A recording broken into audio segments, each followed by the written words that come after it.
ఓం శ్రీ గురుభ్యో నమ. ఓం శ్రీ మాత్రే నమ. రవి, బుధుడు, శుక్రుడు, కుజుడు అంటే ఈ 4 గ్రహాల యొక్క మార్పులు అనేవి ఎక్కువగా ఉన్నాయి. అంటే రవి, బుధుడు, కుజుడు, శుక్రుడు ఈ మే నెలలో వివిధ రాశుల్లో మార్పులు జరుగుతున్నాయి. ఆ మార్పుల్లో ప్రధానంగా మే 1వ తారీఖు నుంచి బుధుడు మేషరాశిలోను, మే 11వ తారీఖు నుంచి కుజుడు మేషరాశిలో సంచారం చేయటం, మే 16వ తారీఖున శుక్రుడు వృషభ రాశి నుంచి మిథున రాశిలో సంచారం చేయటం, మే 15వ తారీఖున అంటే మే ప్రథమార్థంలో రవి బుధులు మేషరాశిలోను, ద్వితీయార్థంలో అంటే 15వ తారీఖు నుంచి కూడా రవి బుధులు వృషభ రాశిలో సంచారం చేస్తున్నారు. చేయటం వల్ల ఎలాంటి ఫలితాలు జరగబోతున్నాయి అనేది చూసుకునేటట్టయితే ఇవన్నీ కూడా గోచార రీత్యా చెప్పబడే ఫలితాలు అంటారు. గోచార పరంగా ఏ విధంగా ఉండబోతుంది, ఎలాంటి మార్పులు, ఎలాంటి పరిణామాలు జరగబోతున్నాయి, ఇవన్నీ కూడా బర్త్ చార్ట్ అనుసరించి కావు, గోచారాన్ని నుంచి మాత్రమే చెప్పబడిన ఫలితాలు. అయితే గోచార పరంగా ఏ విధంగా ఉండబోతుంది అంటే మేషాది ద్వాదశ రాశుల వాళ్ళకి రవి, బుధ, శుక్ర, కుజుడు మాత్రం. శుక్రుడు వివాహకారకుడు, కళత్రకారకుడు, ఒక రకంగా 20% ధనకారకుడు కూడా. అంటే లగ్జరీని, వాహనాలు, బంగారము, దాని యొక్క కారకత్వాలు. కుజుడు రియల్ ఎస్టేటు, కన్స్ట్రక్షను, కోర్టులు, అప్పులు, ఆస్తులు, అన్నదమ్ములు. రవి ఉద్యోగపరంగా, ఆరోగ్యపరంగా, బుధుడు వ్యాపార పరంగా. అంటే ఈ 4 గ్రహాలు కూడా ప్రధానమైన గ్రహాలు. ఈ ప్రధాన గ్రహాలు ఏమవుతున్నాయి, ఈ మే నెలలో తొందరగా మార్పు జరుగుతున్నాయి. ఆ తొందరగా మార్పు జరగటం వల్ల ఎలాంటి ఫలితాలు రాబోతున్నాయి, ద్వాదశ రాశుల వాళ్ళకి ఎలాంటి నిర్ణయాలు తీసుకోవాలి, ఉద్యోగము, వ్యాపారము, అలానే రియల్ ఎస్టేటు, కన్స్ట్రక్షన్సు, వ్యాపార పరంగానే కాకుండా ఆరోగ్యపరంగా, ఉద్యోగపరంగా, వివాహపరంగా ఎలాంటి మార్పులు జరగబోతున్నాయి అనేవి మనం ముందుగా తెలుసుకుందాం. ఈ రాశుల వాళ్ళందరికీ కూడా ఏ విధంగా జరుగుతున్నాయి, ఎలాంటి పరిహారాలు చేసుకోవాలి, ఎలాంటి పరిహారాలు చేసుకుంటే మనం ముందుకు వెళ్ళగలుగుతాం, ఎంత నెగిటివ్ ఉంది, ఎంత పాజిటివ్ ఉంది. నెగిటివ్ కూడా చాలా ఇంపార్టెంట్. పాజిటివ్ కంటే ఎప్పుడు కూడా నెగిటివ్నే ఇంపార్టెంట్. నెగిటివ్ తెలుసుకున్నామా మనం పాజిటివ్ అయిపోయినట్టే. సింపుల్. అది సింపుల్ మ్యాథమెటికల్ ఈక్వేషన్ లాంటిది అది. అందువల్ల ఖచ్చితంగా మీరు తెలుసుకోండి. నిజాన్ని తెలుసుకొని ముందుకెళ్తేనే మనకు మంచి జరిగే అవకాశం ఉంటుంది. ఎప్పుడూ కూడా నిజం నిప్పు లాంటిది. అబద్ధం ఆడామనుకో మనం మోసం చేసుకున్నట్టే. సింపుల్. అది ఎదుటివాడికి ఏమీ కాదు, మనం మోసం చేసుకున్నట్టు అర్థం. అంటే మనం వ్యాధి అంతా లోపల ఉంచుకున్నట్టు అర్థం. కాబట్టి అన్ని విషయాలు మీరు తెలుసుకోండి. ఇప్పుడు ఈ రాశుల వాళ్ళందరికీ కూడా ఏ విధంగా ఫలితాలు జరుగుతాయో తెలుసుకుందాం. ధనుస్సు రాశి వాళ్ళకి రవి, బుధ, అలానే శుక్రుడు, కుజుడు వల్ల ఈ 4 గ్రహాల వల్ల ఎలాంటి ఫలితాలు జరగబోతున్నాయి. ఈ 4 గ్రహాల వల్ల అన్ని విధాలా వీళ్ళకు అనుకూలంగా ఉంటుంది. అంటే విజయం సాధిస్తారు, అధిక ప్రయాణాలు చేస్తారు, దూర ప్రయాణాలు చేస్తారు, దూర ప్రయాణాల వల్ల లాభం కలగటం, నూతన వాహనాలు కొనుగోలు చేస్తారు, లగ్జరీగా ఉండే అవకాశాలు కూడా ఎక్కువ ఉంటాయి. బంగారు ఆభరణాలు, తర్వాత వచ్చేటప్పుడు వెండి, వజ్రాలు, అలానే పొలాలు, ఇళ్ళు, నూతన వ్యాపారాలు, ఇలాంటివన్నీ కూడా ఏర్పడే అవకాశాలు ఎక్కువ ఉంటాయి. నూతన వాహనాలు కొనుగోలు ఛాన్స్ ఉంది. అంతేకాకుండా ఈ రాశి వారికి కూడా విద్యార్థులకు మంచి ర్యాంకులతో పాస్ అయ్యే అవకాశాలు కూడా ఎక్కువ ఉంటాయి. మంచి ర్యాంకులు అంటే మంచి మార్కులతోటి ఉత్తీర్ణత సాధిస్తారు. నీట్లో కానీ, ఐఐటీలో కానీ, తర్వాత పోస్ట్ గ్రాడ్యుయేషన్ ఎంట్రన్స్లో కానీ, గ్రూప్స్లో కానీ విజయం సాధించే అవకాశాలు ఉంటాయి. ఈ రాశి వారికి విద్యార్థులు మంచి ర్యాంకులు, త్వరగా సక్సెస్ అయ్యే అవకాశాలు ఉంటాయి. కుటుంబంలో సఖ్యత నెలకొనటం ఒకటి, అలానే ఆనందకరమైన జీవితాన్ని గడుపుతారు. అంటే హ్యాపీగా ఉండే లైఫ్ అనేది ఉంటుంది. ఆర్థిక సమస్యలు అన్నీ కూడా తీరిపోతాయి. మానసికంగా చాలా బలంగా ఉండే అవకాశాలు ఎక్కువ ఉంటాయి. మానసికంగా చాలా బలంగా ముందుకు వెళ్తారు. అలా సంతోషకరమైన వాతావరణం ఉండటం, అలానే అన్ని విధాలా ఈ రాశి వారి అందరికీ కూడా బాగా కలిసి వస్తుంది. వ్యాపారంలో పెట్టుబడులు బాగా కలిసి వచ్చే అవకాశాలు బాగా ఎక్కువ ఉంటాయి. కాబట్టి ఈ రాశి వాళ్ళు ఇబ్బంది పడాల్సిన పని లేదు. శుభ కార్యక్రమాల నిర్వహణ వెళ్తారు. ఆర్థిక స్థితిగతులు మెరుగుపడతాయి. ప్రణాళికాబద్ధంగా రూపొందించుకుని ఒక ప్లాన్తో ముందుకు వెళ్ళే అవకాశాలు ఎక్కువ ఉంటాయి. అంటే ఫైనాన్షియల్ పరంగా ఉండే డెవలప్మెంట్ బాగా ఎక్కువ ఉంటుంది. కాబట్టి ఇక్కడ అన్ని విధాల అనుకూలంగా ఉంటుంది. కానీ వివాహ శుభ కార్యక్రమాలు 1-2 సంబంధాలు తప్పిపోయి ముందుకెళ్తారు. అలానే స్త్రీలకి గతంలో ఏదైతే వ్యాపారం కానీ, ఉద్యోగం కానీ, చదువు కానీ వదిలేశారో మళ్ళీ స్టార్ట్ చేసే అవకాశాలు ఎక్కువగా ఉంటాయి. శత్రువులు వీళ్ళకి మిత్రులుగా మారిపోయే అవకాశాలు ఉంటాయి. కాబట్టి ఈ 4 గ్రహాల యొక్క ప్రభావం ఈ విధంగా ఉండబోతుంది. కొన్ని పరిహారాలను నేను చెప్పబోతే ఆ పరిహారాలు మీరు పాటించి ముందుకెళ్ళండి. వీళ్ళందరూ కూడా కొన్ని పరిహారాలు పాటించాలి. ఆ పరిహారాల్లో ప్రధానంగా పాటించే నిర్ణయాలు విషయంలో కానీ, ఈ నెలలో ఏదైతే గ్రహగమన గతులు మారిపోతున్నాయో ఆ గ్రహగమన గతుల్లో వీళ్ళందరూ కూడా అమ్మవారి యొక్క ఆరాధన చేయాలి. అంటే మహాకాళి, మహాలక్ష్మి, మహాసరస్వతి యొక్క ఆరాధన చేయాలి. అలానే ఈ రాశుల వాళ్ళందరూ కూడా యక్షాయ, కుబేరాయ, వైశ్రవణాయ, ధనధాన్యాధిపతే ధనం ధాన్యం సమృద్ధిమే దేహిమే దాపై స్వాహ అనే మంత్రాన్ని గురువారం రోజున, శుక్రవారం రోజున ప్రాతకాలంలో 21 సార్లు, ప్రాతకాలం కుదరలేదంటే మీరు ఆఫీసు నుంచి వచ్చిన తర్వాత ప్రదోషకాల సమయంలో గురువారం కానీ శుక్రవారం రోజున కానీ ఈ మంత్రాన్ని చదవటం ఇంపార్టెంట్. అంటే ఇది కుబేర మంత్రం అంటారు. ఈ కుబేర మంత్రాన్ని చదవాలి. ఆ కుబేర మంత్రంతో పాటు 21 సార్లతో పాటు దేవానాంచ ఋషీనాంచ గురుకాంచన సన్నిభం బుద్ధిమతం త్రిలోకేశం తం నమామిం బృహస్పతిం అనే మంత్రాన్ని కూడా చదువుకోవాలి. అలానే సూర్యుడి యొక్క ఆరాధన చెయ్యాలి. అంటే సూర్యుడి యొక్క ఆరాధన చేయటం అంటే ఏమిటి? ఉద్యోగపరంగా ఇబ్బందులు కలగకుండా ఉండటానికి ఆదిత్యాయుధే సహస్రకిరణాయ ధీమే తన్నో సూర్య ప్రచోదయాత్ అనే మంత్రాన్ని చదువుకోవాలి. గోధుమలు దానం చేయటం చాలా మంచిది. సూర్య భగవానుడి యొక్క ప్రదక్షిణాలు చేయాలి.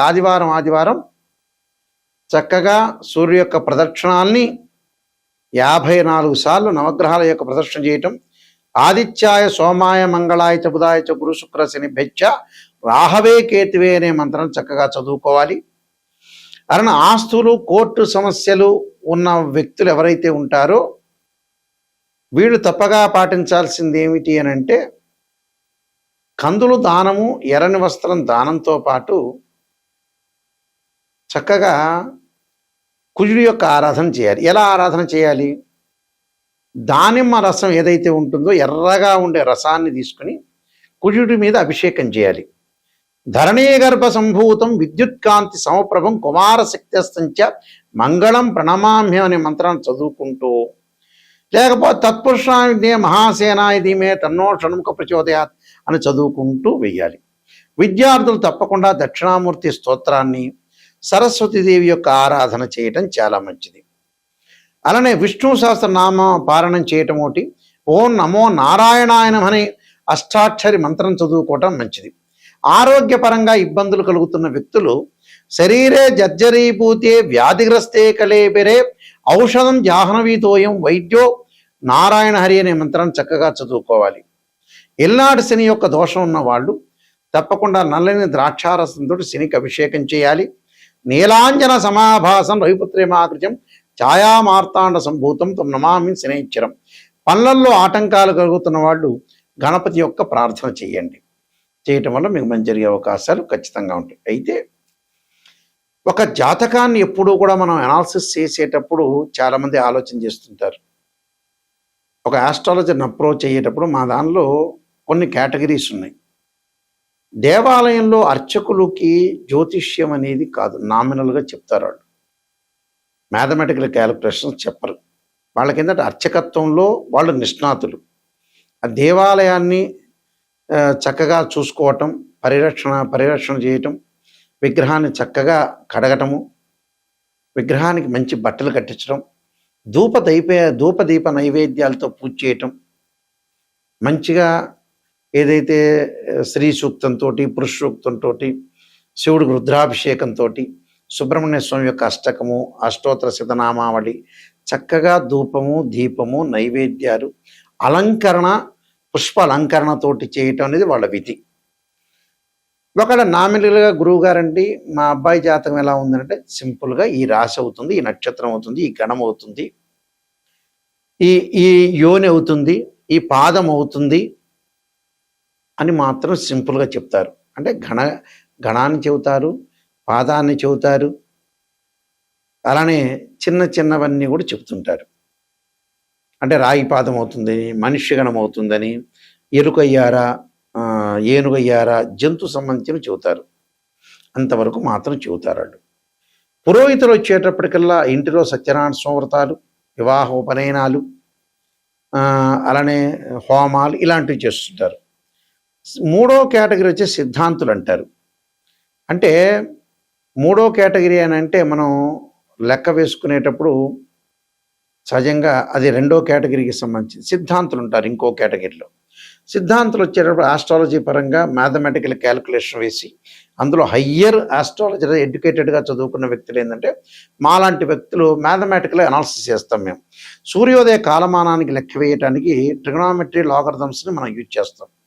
గడియలు విగిడియలు, తిథి ఎలా వస్తుంది, నక్షత్రం ఎలా వస్తుంది, యోగం ఎలా వస్తుంది, కరణం ఎలా వస్తుంది. అలానే గురువు మకర రాశిలో 5 డిగ్రీల్లో నీచైతే 5 డిగ్రీల దాటిన పరమనీచని, ఎక్కడ ఉచ్చస్థానాలు ఎక్కడ నీచ స్థానాలు, బుధుడి కన్యారాశి స్వక్షేత్రము ఉచ్చస్థానం అలాగే నీచస్థానం మీనరాశి అని, గురువుకి మకర రాశి నీచరాశి అని, ఉచ్చస్థానం కర్కాటకం అని, స్వక్షేత్రాలు ధనస్సు మీనాలని ఇలా మేము అనాలిసిస్ చేస్తాం, డిగ్రీలో క్యాలిక్యులేషన్ చేస్తాం. అలానే ద్వాదశ భావాల్లో భావాధిపతులు వేరు, రాస్యాధిపతులు వేరు, ఆ గడిలో ఉన్న గ్రహం వేరు. భావాధిపతి అంటే ఏమిటంటే సహజంగా అన్ని మీకు మీ పరిభాషలో చెప్పాలంటే భావాధిపతి అంటే ఇంటి ఓనర్, రాస్యాధిపతి అని అంటే బిల్డర్. అలానే ఆ గడిలో ఉన్న గ్రహం అంటే రెంట్కున్న వాళ్ళు అని అర్థం. అంటే తనుభావానికి రవి, ధనభావానికి గురువు, తృతీయ భావానికి సోదరభావానికి కుజుడు, అలానే మాతృభావానికి చంద్రుడు, పంచమ భావానికి గురువు, సోదర భావానికి కుజుడు, సప్తమ భావానికి శుక్రుడు, అష్టమ భావానికి శని, ఇలా భావాధిపతులను అనాలిసిస్ చేయాలి, రాస్యాధిపతులను అనాలిసిస్ చేయాలి. ఒక రాశిచక్రంలో మనకు తేలలేదనుకోండి, మనం డాక్టర్ దగ్గరికి వెళ్తాం, ఎక్స్రే తీస్తాడు, కుదరట్లేదు, ఎక్స్రే కరెక్ట్గా రావట్లేదని స్కానింగ్ తీయని అంటాడు. స్కానింగ్ సరిగా కనపడలేదనుకోండి, సిటీ స్కాన్, ఎంఆర్ఐ స్కాన్ తీస్తారు. అలానే రాశిచక్రంలో మనం ఏదైతే గ్రహస్థితి అనేది కరెక్ట్గా తెలియదో, అనుమానం వస్తుందో, ఎంబటే ఒక వివాహానికి నవాంశాన్ని చూస్తాం, భావచక్రాన్ని చూస్తాం. వృత్తిపరంగా ఎలా ఉంది అని అంటే రాశిచక్రము, దశమాంశం, భావచక్రము, దశలో అంతర్దశలు. సంతానం కలుగుతుందా లేదా అంటే రాశిచక్రము, సప్తమాంశచక్రం, భావచక్రము, దశలు అంతర్దశలు. ఇలా మ్యాథమెటికల్గా డివిజనబుల్ చార్ట్స్ ఉంటాయి 16. ఈ 16 డివిజనబుల్ చార్ట్స్ చెప్తేనే కరెక్ట్. ఇప్పుడు ఇంకొక విషయాన్ని ఏంటంటే ఒక ఆస్ట్రాలజర్ మీద అప్రోచ్ అయ్యేటప్పుడు, గురువుగారు నిజం చెప్పండి, మాకు నెగిటివ్ అయినా పర్వాలేదు అంటే అసత్య దూరంలో ఎప్పుడూ కూడా ఉండకూడదు. సత్య దూరం అంటారు చూసారా, నిజాన్ని చెప్పించుకున్నారనుకోండి, ఆ నెగిటివ్లోంచి మీరు పాజిటివ్ వచ్చే అవకాశం ఉంటుంది. అబద్ధం వల్ల పెద్దగా జ్యోతిష్యం చెప్పించుకోవడం లాభం లేదండి, మీ డబ్బులు వేస్ట్ అవుతాయి.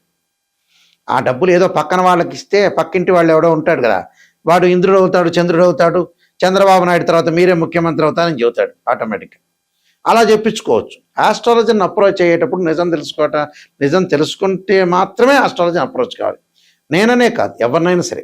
ఎందుకంటే నా బాధ్యత ఉంటుంది కాబట్టి, నేను చాలా సీనియర్ని, మా ఫాదరు, గ్రాండ్ ఫాదర్ అందరూ సిద్ధాంతులు కాబట్టి మేము వంశపారంపర్యంగా ఈరోజు చెప్పటం కాదు,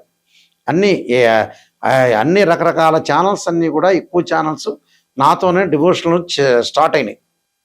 చాలా హైదరాబాద్లో ఉండే నెంబర్ ఆఫ్ ఛానల్స్ కానీ అవన్నీ కూడా నాతోనే స్టార్ట్ అయినాయి. నేను రాజమండ్రి మోహన్ పబ్లికేషన్ రైటర్ని కూడా. కాలసర్పయోగము, కాలసర్పయోగ చంద్రిక, రాహుకేతువులు, ఛాయాగ్రహాలు, స్వప్నశాస్త్రము, అలానే బృహత్ పరిహార సింధు, జాతక చంద్రిక, వివాహ మార్తాండము, పుత్ర గణపతి వ్రతము, సర్వదేవత గోత్రులు పార్ట్ 1, పార్ట్ 2, ఇలాంటి ప్రొడక్షన్ ఆఫ్ ఆస్ట్రాలజీ, ఇలాంటి చాలా గ్రంథాలన్నీ కూడా నేను రాశాను. మా వెబ్సైట్ nayakanti.com, nayakanti.in. నెగిటివ్ ఏదైతే నిజంగా తెలుసుకొని జాతక పరంగా తెలుసుకునే గురువు గారి ద్వారా, నాయకంటి మల్లికార్జున శర్మ గారి ద్వారా నేను బాగుపడతాననే వ్యక్తులు మాత్రమే నాకు ఫోన్ చేయండి. కాలక్షేపానికి చేయొద్దండి. నిజంగా వారి ద్వారా మనం బాగుపడాలి, నిజం తెలుసుకోవాలి, మన లైఫ్ ఏంటి, ఎటు టర్నింగ్ అవుతుంది, ఎంతవరకు మనం సంపాదించగలుగుతాం, ఉద్యోగం, వ్యాపారం, అన్ని విషయాల్లో తెలుసుకోవాలి, నిజంగా తెలుసుకోవాలి అనే వ్యక్తులు మాత్రం నాకు నెంబర్కి ఫోన్ చేయండి. ఆ నెంబర్ డైరెక్ట్గా నా దగ్గరికే వస్తుంది. ఆ స్క్రీన్ మీద అవుతున్న స్క్రోల్ అవుతున్న నెంబర్ ఉంటుంది, ఆ నెంబర్కి నాకు ఫోన్ చేయండి. ఫోన్ చేస్తే, ఎందుకంటే మేము వంశపారంపర్యంగా చెప్పేవాళ్ళం, మీరు జాగ్రత్తగా అనుసరించి మీ లైఫ్ని మా ద్వారా మీరు బాగు చేసుకోవాలని ఆశిస్తున్నాను. మీ అందరికి కూడా శ్రీ పరమేశ్వరుడి యొక్క కరుణాకటాక్షం ఉండాలని ఆశిస్తూ సర్వే జనా సుఖినో భవంతు.